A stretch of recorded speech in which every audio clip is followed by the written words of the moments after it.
ऐतिहासिक जीत के बाद दिल्ली बीजेपी मुख्यालय पर पीएम का संबोधन। कहा, पहली बार बंगाल में डर नहीं, लोकतंत्र जीता।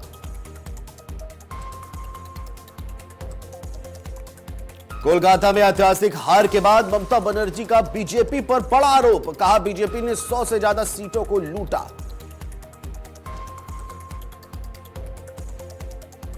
तमिलनाडु में सियासत के बीच सुपरस्टार बनकर चमके थलपति विजय। टीवी के बहुमत से कुछ दूर बना सबसे बड़ा दल।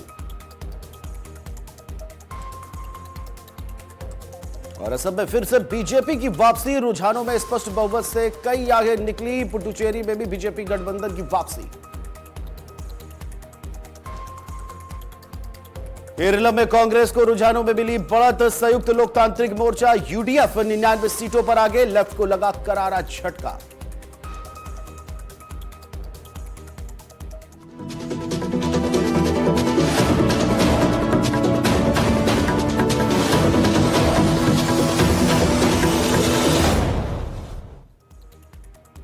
नमस्कार, मैं हूं आपके साथ कुलभूषण राजदेव और आप देख रहे हैं आज की खबर। बुलेटिन की शुरुआत बड़ी खबर को लेकर के।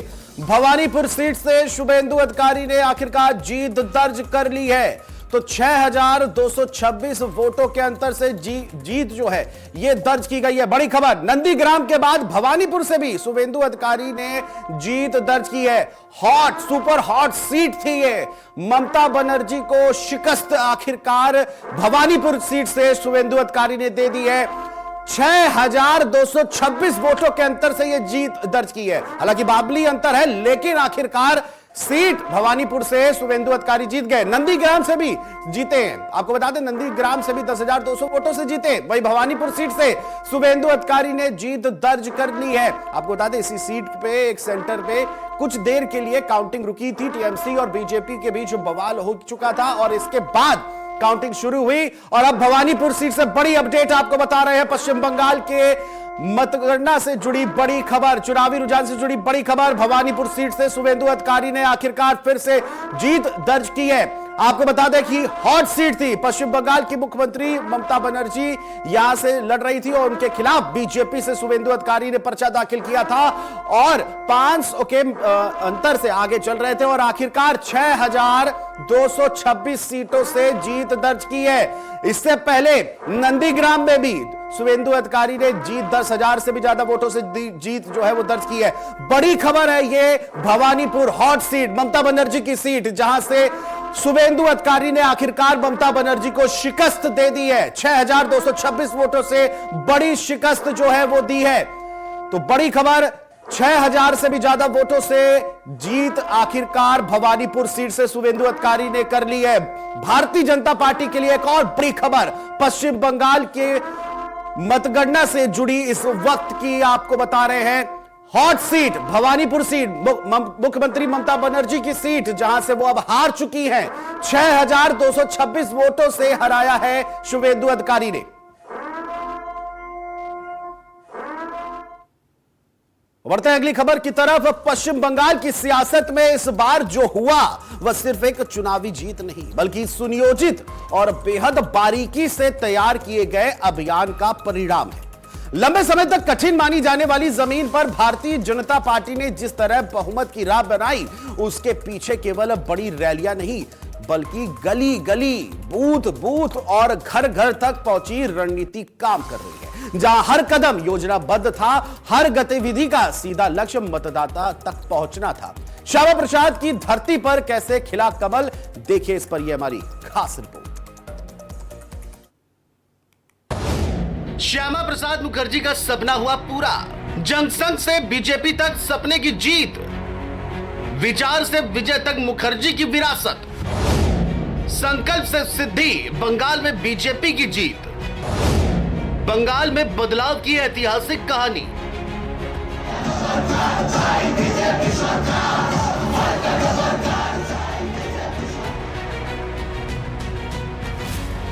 पश्चिम बंगाल में भारतीय जनता पार्टी की जीत को महज चुनावी जीत मानना गलत होगा। ये बदलाव किसी क्रांति से कम नहीं है और ऐसे नतीजे पाने के लिए प्रधानमंत्री मोदी के उस संकल्प को याद करना जरूरी है जो उन्होंने बिहार की जीत के बाद लिया था, जहां प्रधानमंत्री ने जनसंघ के संस्थापक डॉक्टर श्यामा प्रसाद मुखर्जी का सपना पूरा करने का वादा किया था। अब प्रधानमंत्री ने श्यामा प्रसाद मुखर्जी के सपने को पूरा कर दिखाया है। मुखर्जी के विचारों के आधार पर बीजेपी की नींव रखी गई थी।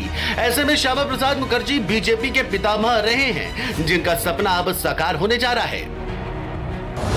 मोदी मैजिक और मैदानी प्रचार, रैलियों से रोड तक मोदी का असर, झाड़ग्राम से जनसंपर्क तक चुनावी रणनीति, झालमुड़ी पल बना पॉलिटिकल मैसेज, प्रचार की ताकत से बदला समीकरण, मोदी की रैलियों से बदला बंगाल का मूड।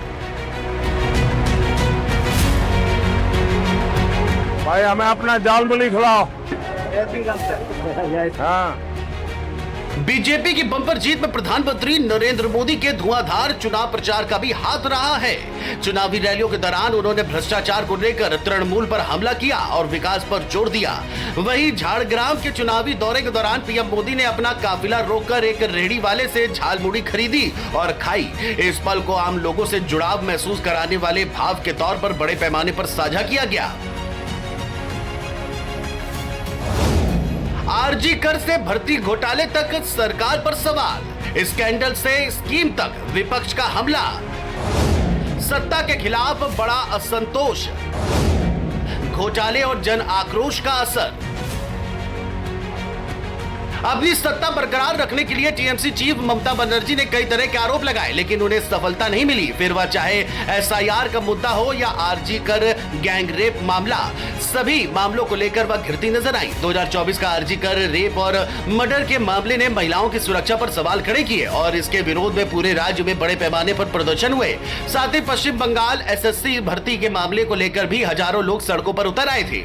टीएमसी सरकार द्वारा शुरू की गई कल्याणकारी योजनाएं जैसे कि कन्याश्री और लक्ष्मी भंडार भी अपनी सीमाओं के कारण सवालों के घेरे में आ गई। इसके अलावा टीएमसी सरकार को तब बड़ा झटका लगा जब सुप्रीम कोर्ट ने 77 समुदायों को दिए गए एबीसी दर्जे को रद्द कर दिया, जिससे लगभग 5 लाख लोग प्रभावित हुए।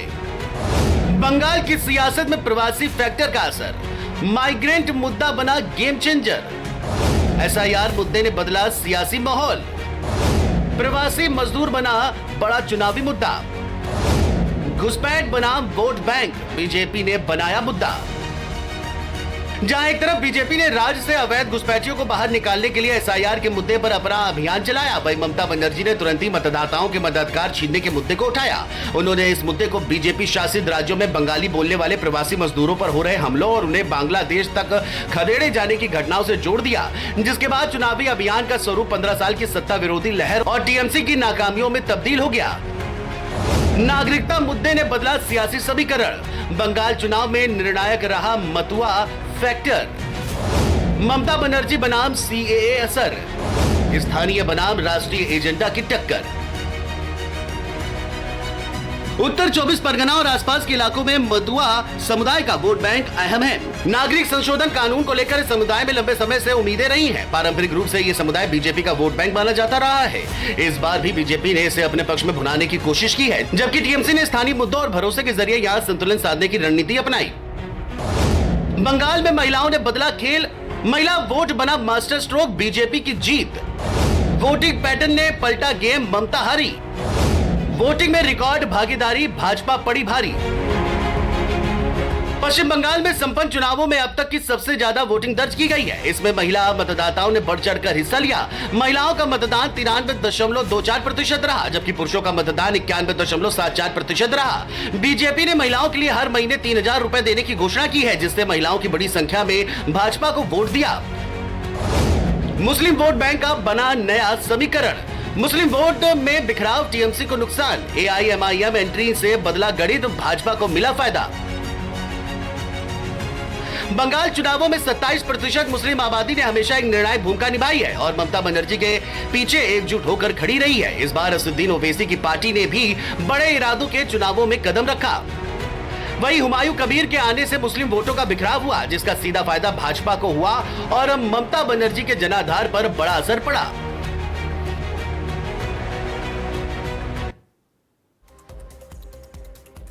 दूसरी ओर जोसेफ विजय चंद्रशेखर यानी तमिल सिनेमा फैंस के थलपति विजय ने 2024 में जब एक्टिंग में से रिटायरमेंट अनाउंस किया तो कई लोग शॉक थे।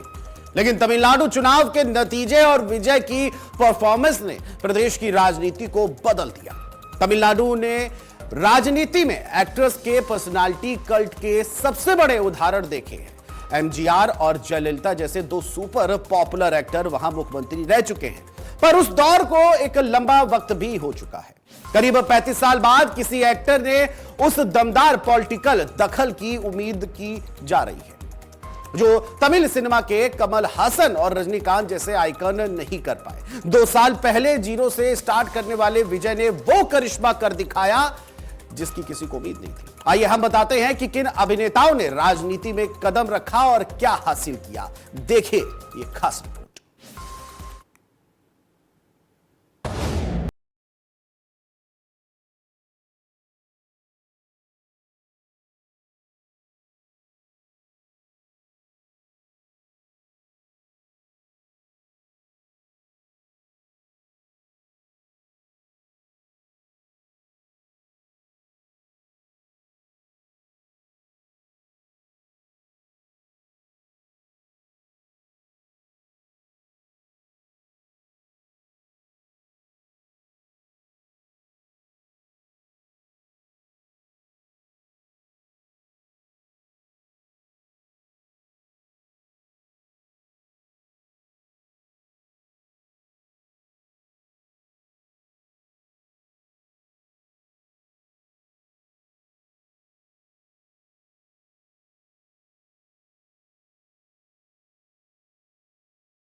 सुपरस्टार की सियासी ठोकर, रजनी कमल क्यों रहे पीछे?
और पश्चिम बंगाल और असम सहित 5 राज्यों के चुनावी नतीजों की झलक बता रही है कि राजनीति के बड़े बड़े सूरमाओं के समीकरण कैसे चारों खाने चित हुए हैं। इन चुनावों में जनता ने यह साफ तौर पर बता दिया है कि खामोशी के साथ दबाया गया ईवीएम के बटन का शोर बड़ी से बड़ी सत्ता को हिला सकता है।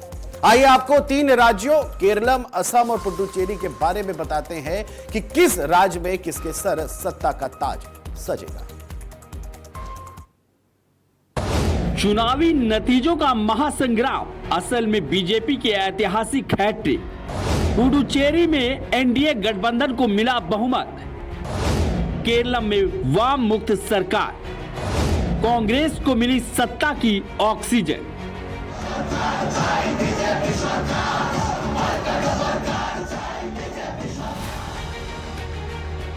पांच राज्यों की चुनावी नतीजों की झलक बता रही है कि असम में बीजेपी की हैट्रिक लग रही है। ये सबूत है कि कैसे एक चेहरा दिल्ली तक गूंज मचा सकता है। भारतीय जनता पार्टी ने असम में तीसरी बार अपनी सरकार बनाकर हैट्रिक लगाई है। बीजेपी ने साबित कर दिया है कि राज्य में अब वह मेहमान पार्टी नहीं बल्कि उस घर की मुखिया है। विकास के मुद्दे और हिंदुत्व की विचारधारा के कॉकटेल से हिमंता बिस्वा शर्मा ने पूरे चुनावी रण को एक तरफा रखा। हिमंता बिस्वा शर्मा की लोकप्रियता को आगे रखते हुए और चुनाव प्रचार में आक्रामकता के साथ बीजेपी ने जो रणनीति अपनाई, विपक्षी दल उसके आसपास भी नहीं रुके थे। 9 अप्रैल को हुए रिकॉर्ड 85.64% मतदान के बाद सियासी जानकार जब इसके मायने समझने में लगे थे तो किसी को अंदाजा नहीं था कि बीजेपी जीत भी उतनी ही दमदार दर्ज करेगी। फिर खिला कमल, लगातार तीसरी बार भाजपा सरकार। विपक्ष के सारे किले ढहे, विकास और सुरक्षा के नाम पर मिली जीत। असम और बंगाल के जनता जनार्दन को बहुत बहुत हृदय से धन्यवाद ज्ञापित करता हूं। और ये जो हिस्टोरिक मैंडेट है, इस मैंडेट के लिए असम के जनता, बंगाल के जनता जो आशाएं, जो आकांक्षाएं भाजपा नेतृत्व के सामने रखा है और हमारे ऊपर प्रधानमंत्री नरेंद्र मोदी जी और असम के लोकप्रिय मुख्यमंत्री हिमंता बिस्वा शर्मा के प्रति जो भरोसा जताया है उसके लिए बहुत बहुत धन्यवाद ज्ञापित करता हूँ।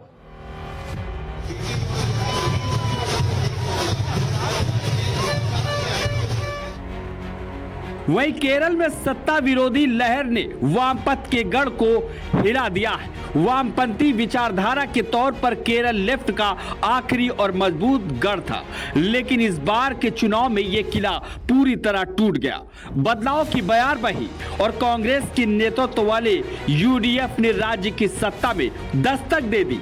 चुनाव आयोग के आंकड़ों के मुताबिक यूडीएफ की सरकार बनना तय माना जा रहा है। चुनाव की घोषणा के साथ ही तय हो गया था कि राज्य में मुख्य मुकाबला यूडीएफ और एलडीएफ के बीच रहेगा।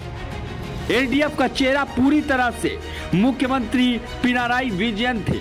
वही यूडीएफ की तरफ से चुनाव अभियान का अगुवाई कैसे वेणुगोपाल, वीएन सतीशन और रमेश चेन्निथाला कर रहे थे।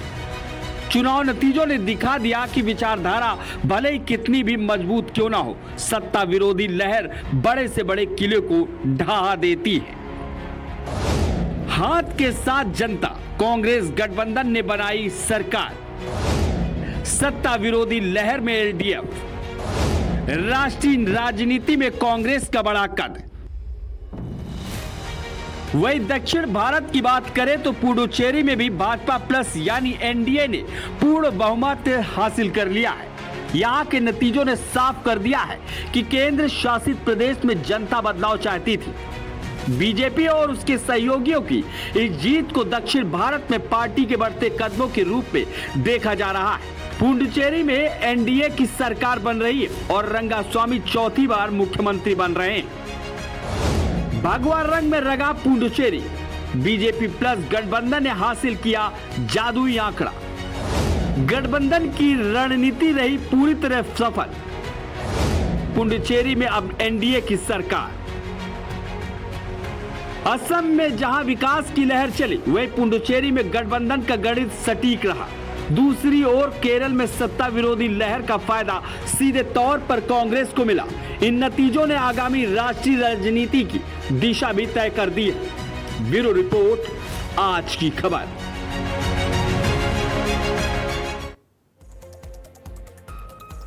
और वहीं 3 राज्यों में ऐतिहासिक जीत मिलने के बाद दिल्ली बीजेपी मुख्यालय पहुंचे पीएम ने कहा कि आज का दिन कई मायनों में खास है। उन्होंने यह भी कहा कि बीजेपी की हर कार्यकर्ता की खुशी में मैं शामिल हूं और आज का दिन देश की उज्जवल भविष्य की घोषणा का दिन है।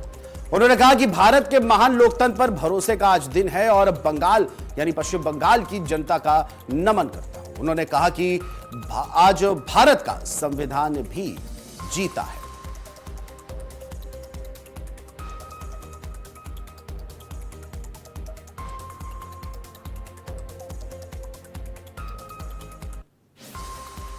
साथियों, बंगाल के ये चुनाव एक और वजह से बहुत खास रहे हैं। आप याद कीजिए, बंगाल चुनाव के समय कैसी खबरें आती थी। हिंसा, डर और निर्दोष लोगों की मौतें। लेकिन इस बार पूरे देश ने एक नई खबर सुनी। पश्चिम बंगाल में शांतिपूर्ण मतदान हुआ। पहली बार ऐसा हुआ कि चुनावी हिंसा में एक भी निर्दोष नागरिक की जान नहीं गई। लोकतंत्र के इस महापर्व में बंदूक की आवाज नहीं, जनता जनार्दन की आवाज गूंजी। पहली बार डर नहीं, लोकतंत्र जीता है। और कोलकाता में ऐतिहासिक हार के बाद भवानीपुर के सखावत मेमोरियल काउंटिंग सेंटर पहुंची ममता बनर्जी ने बीजेपी पर आरोप लगाया कि उन्होंने हर जगह गुंडे लगाए हुए हैं। मैं उम्मीदवार हूं, फिर भी उन्होंने मुझे अंदर नहीं आने दिया। मैंने काउंटिंग रोकने को कहा था, नहीं रोकी गई। हमें मार पीट कर बाहर निकाल दिया गया और काउंटिंग हो रही है। इसके साथ ही उन्होंने आरोप लगाया कि उन्हें भी मारा गया है।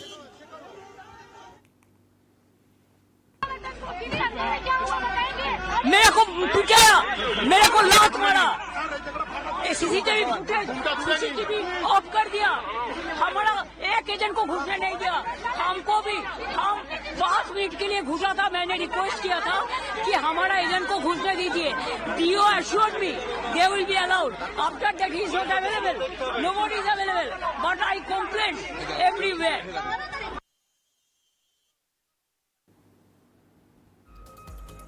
और वहीं उत्तर मुंबई स्थित भारतीय जनता पार्टी के लोक कल्याण कार्यालय में कार्यकर्ताओं ने हालिया चुनावी जीत का जश्न मनाया।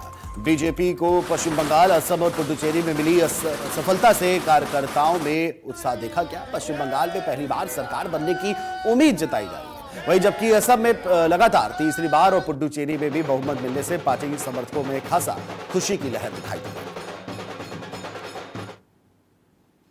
आज देखिए, बहुत ही भारतीय जनता पार्टी के लिए बहुत ही अभिनंदन का दिन है।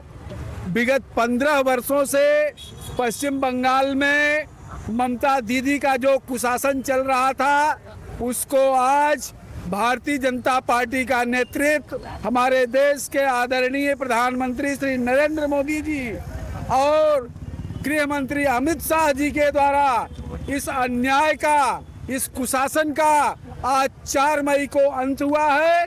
आज 4 मई को दीदी गई। भारतीय जनता पार्टी के विचार की विजय है। भारतीय जनता पार्टी का सबसे बड़ा विचार है राष्ट्र प्रथम। भारतीय जनता पार्टी अपनी किसी भी नीति में राष्ट्र को द्वितीय स्थान पे नहीं रखती है।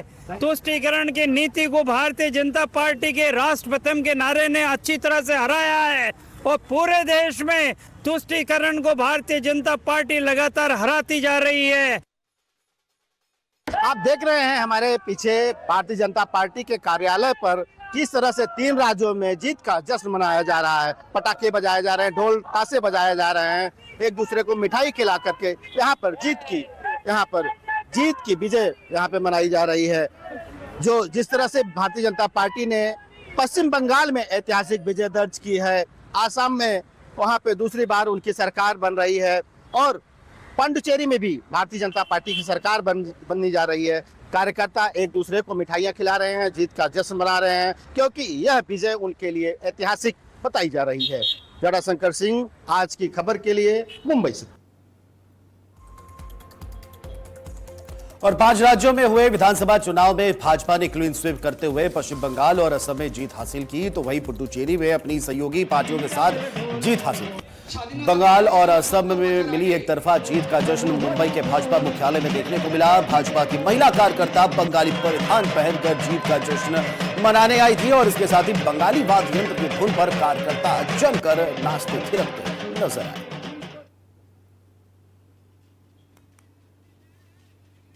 उसमें माननीय नरेंद्र मोदी जी के नेतृत्व में भारतीय जनता पार्टी को बड़ा यश मिला है।